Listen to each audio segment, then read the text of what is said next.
So Ryan, what's on your radar? Well, bipartisan infrastructure talks in the Senate continued yesterday, even after another set of bipartisan infrastructure talks died earlier this week. Plenty of people have made the point that Senate Republicans are just drawing out the conversation so they can keep Joe Manchin from nuking the filibuster and eat away at Biden's time to get anything done, just like they ate away so successfully at Obama's back in 2009, dragging Obamacare all the way into the spring of 2010 before it finally passed without a single Republican vote. But with all of this focused on the Senate, people are forgetting that the House of Representatives still exists. There's a running assumption that if Schumer and McConnell can strike a deal, then Nancy Pelosi and Kevin McCarthy will be able to find the votes to get it through over in the House. But that might be an outdated understanding of the lower chamber. And because people are missing what's happening here, they're also missing the serious leverage that House progressives have over these talks. As Biden likes to say, here's the deal. Kevin McCarthy wants nothing more than to be Peter principled right into the Speaker's office. And at this point, he has every expectation Republicans will be in the House majority after the midterms. Gerrymandering alone, if Democrats don't pass H.R. 1, the For the People Act, would move enough Republican seats to give Republicans a majority. Then there are the laws aimed at suppressing the Democratic vote. And on top of that, since World War II, the party in power has lost an average of 23 seats in their first midterm. Pelosi has just a 4-seat margin at this point, so McCarthy is feeling pretty good. But conservative Republicans have never really liked Kevin McCarthy. They tolerate him, and he knows it, because he does whatever they want. But guess what? Those conservative Republicans have absolutely no interest in voting yes on anything that Chuck Schumer and Nancy Pelosi and Joe Biden are sending their way. And it barely makes it any more tolerable if Mitch McConnell has endorsed it. This week, a corporate lobbying firm called the CGCN Group sent a memo to its clients laying out the likely scenarios as they see them, and I got my hands on a copy of the memo. Memos like this are one of the main things corporations pay their Washington lobbyists for. They don't just want them to influence Congress, they also want intel that can help them make business decisions. The memo makes the case that House Republicans are bullish on the prospect of taking the majority and think helping Biden pass a bipartisan infrastructure bill doesn't help that prospect at all. If McCarthy tried to muscle it through, it could easily come at the cost of his speakership, and he knows it. That means Pelosi would be left to pass it on her own, with whatever help she could find from renegade Republicans. If Liz Cheney decided to help out, the best she could probably do is bring about 12 to 15 Republicans with her. And really, there's no reason to think even Liz Cheney, Democrats' new BFF, would vote for it. That means Pelosi can only afford to lose about, say, 20 Democratic votes, or maybe even fewer. So if 20 Democrats vote no, it can't pass. That's leverage. So back in 2009, a handful of progressives declared that they would vote no on the Affordable Care Act if it didn't include what they called a robust public option. Drawing a line in the sand like that galvanized people online, and lawmakers were flooded with calls. They got so many that eventually more than 60 Democrats had promised they would never vote for a bill that didn't have that public option. Well, we all know how that ended. The ACA passed with no public option, and they all voted for it anyway. It was a singular strategic failure for the American left. They now have a brand new shot to take another crack. Back in January, a ton of people pushed the squad and the leaders of the Progressive Caucus to use their leverage as part of what became called force the vote. There's no need to relitigate that here. There's plenty of time for that down the road. But suffice it to say, there's a ton of anger that progressives didn't get more out of that moment. During the fight over the COVID relief package, there was another push to get the squad to hold up that bill to try to force Senate Democrats to overrule the parliamentarian and put the $15 wage back in. They didn't do it. More recently, half the squad, by voting present, allowed a $1.9 billion bill to fund the Capitol Police go through the House. The result is a ton of angry people who think progressives in the House aren't willing to fight for them. And you don't have to agree with those people on every specific point. Lord knows I don't, and I'm not shy about telling you when I don't.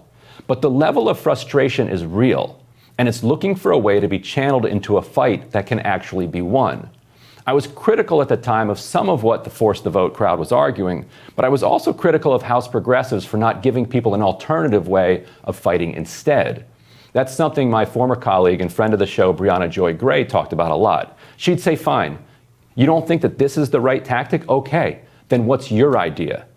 That was a fair question then, and now this moment of leverage has landed right in their laps. If a progressive member of Congress can pull together 20 colleagues and declare that under no circumstances will they vote for an infrastructure bill that falls short, then the bipartisan talks are dead. Just a very few reasonable demands could kill the talks. A couple of them could be this: an infrastructure package must make significant investments in greening the economy. Climate change is an existential threat, and that's what Biden promised. It can't be under, say, $2 trillion over 10 years. It must include tax hikes on the rich or on corporate rates. Any one of those demands would make a bipartisan deal impossible. This time, though, the establishment doesn't have the same leverage they had during Obamacare. With the ACA, it really did become take it or leave it because of Scott Brown's election, and progressives were left with the choice of passing something okay or doing nothing at all. With the COVID relief bill, they'd have been blasted from coast to coast for holding up relief for desperate people. Maybe they'd have held strong and it would have worked out, but there was no way of knowing. This time, if progressives kill a small infrastructure deal, Democrats have to go back to reconciliation and pass a partisan 50-vote bill, and that one will be much, much better than whatever Mitch McConnell and Roy Blunt can agree to. In fact, there's so little risk, even some Senate Democrats are making noise. Jeff Merkley, Martin Heinrich, and Brian Schatz have all warned the White House they can't count on their votes if they cut climate out of the deal. Here's how gently Schatz put it. Nothing Republicans will agree to do on infrastructure will do anything about the climate other than make it worse. Because everybody's been focused on the Senate, they've missed that this is a golden opportunity for progressives in the House to actually flex some muscle. If there's ever been a time to take a stand and take something down, it's this, and it's now. So, Emily, you know the House Republican Caucus Conference, as they call themselves. Yes. A lot more, and a lot, better than I do. We're on your turf here, but I have been covering these cats for a very long time. Mm-hmm. So, tell me, do you think that my assessment of McCarthy and the dynamic with the conservatives is correct, and are people assuming that they're going to have an easier time in the House getting a bipartisan deal through than they actually are? Yeah, no, I agree completely. I actually think this is a really important radar for people on the left to look at and actually think through the logic of this, because when people sort of wax, what's the right term? Poetic about bipartisanship, right, or whenever the word comprehensive comes up, that really just means like lobbyists, right, and special interests. That's triggering to the right in the House. Yeah, right, exactly. But it is true that like bipartisan bills, you have to always go, if you're in the Justice Democrats or you're in the Freedom Caucus, you are facing the exact same dynamic in your like sort of strategy here. The exact same question, cost-benefit analysis, comes into play. Is it better to pass a stupid bill larded up with stuff for special interests and lobbyists that takes a tiny step forward and maybe some steps backwards? Or is it better to hold firm and actually really put the screws to leadership? And in this case, the cost-benefit analysis is clearly on the side of holding firm for Democrats because they have reconciliation right now. For progressives, at least, they have reconciliation. And as long as you have the tool for reconciliation in this case, I don't see why they would be negotiating with leadership at all on this, except for to craft a reconciliation bill that would actually get through on those terms. Right, and the cost-benefit for Republicans on the right works out the same because as long as they don't screw it up in their minds, like they're going to take the majority. Mm-hmm. And in McCarthy's mind, as long as he doesn't screw it up, he's going to be Speaker of the House. Yeah. And trying to work with Pelosi and Schumer and Biden and McConnell on some bipartisan deal is only going to give him an opportunity to screw something up. To screw something up, and it's not going to give you the opportunity to run against Democrats as strongly as you will be able to if you say, look, we put forward a skinny infrastructure bill or whatever they actually want to call this, and the radical socialist Democrats went and plowed through their socialist agenda, that's a much stronger campaign line for the right than it is to say, we got there and we worked together with them. And, you know, that's when you're running in some of these primaries, that's not going to be helpful. It's going to tie all of them to the establishment in these really rough, like Trumpy primaries. So I think you're really right on the cost benefit analysis for both sides of the aisle. Right. And what that means is that Pelosi needs her unified Democratic caucus in order to push this through. And if a dozen or more Democrats came out right now and said, we're not doing it under $2 trillion, we're not doing it without climate in there, it's dead.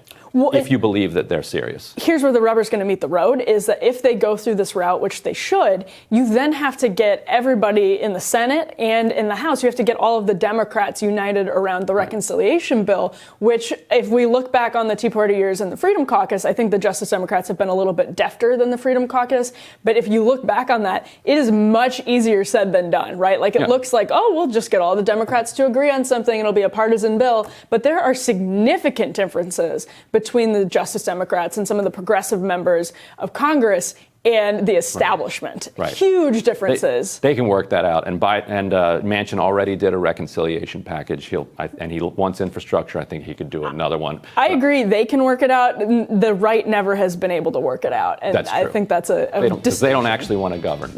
Team Rising is coming up next.